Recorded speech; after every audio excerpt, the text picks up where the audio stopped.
actually using people's words and the language that they use can be really helpful. And that's another reason, why co-design can be more powerful. And one of the things that we kind of realized very early on was that we were giving a platform to people to actually share their experience with people who would listen. And actually, that was more powerful than anything else. So actually giving them that almost, and giving them space to be heard and giving them some purpose as well. A lot of people had to stop work. They couldn't do the things that gave them purpose. Hobbies, looking after their children, or doing fun things with their children. Those kinds of things that make people feel, a sense of self were really limited. So actually, people found that, being heard, but also doing something for greater good was actually, a really powerful motivator for getting involved in the first place. And especially as they start to, they started to see their ideas come to life. I think that can be quite motivating as well when you start to see, your words, your ideas coming to fruition. I think that can be really motivating for people. I've learned so much from them about like work, even for example, not just doing the intervention in a school setting, but like the sort of practicalities of doing research in general in a school setting, in terms of like how limited they are in their timetable, and about planning things for the academic in terms of the academic year and around the constraints of the daily timetable, and about staff availability to do things like training. So I've learned loads from that I wouldn't have had, I don't think, without co-design. And so I hope that this will make a difference in terms of the project being potentially more successfully implemented if it is in future.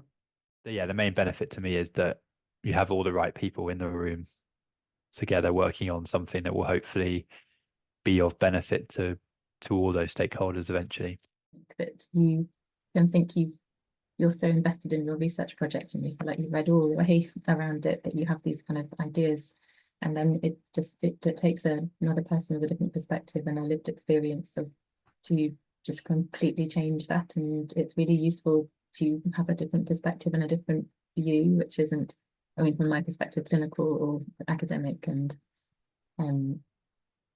it kind of brings the research to life in a way. It's added a layer of like confidence in the work that I feel like when I talk about it, I can genuinely say I feel that I have reached out to people in the sickle cell community and that they have confirmed that they think this is relevant and important and meaningful. And so I think it's added for me a real layer of real credibility and reassurance that actually this is intended to be helpful for people with sickle cell, and as far as I know now, it feels like it has that potential. So I think that's been really, really valuable. It's developed relationships between the co-design participants, and I think that particularly in that core group of 3 women, they've been really, really supportive of each other, and I think they've really appreciated those relationships that they've kind of developed.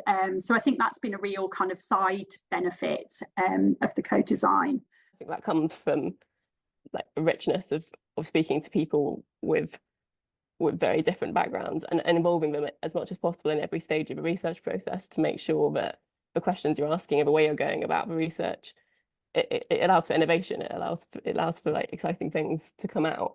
So yeah, I think it's working with different types of people that is what makes it exciting. It's a waste of resources for us to sit in academia and come up with ideas.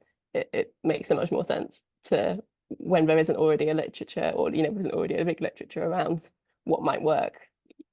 Of course, the experts by experience are the people with the lived experience of a condition who we should be asking. So I think it adds value in that. Like I don't think we can do this sort of research without co-design. I feel like what we've created is something that is really representative of the whole community, both people that work in services, or people that deliver services, and people that use services. And I think that we couldn't have done that without using co-design.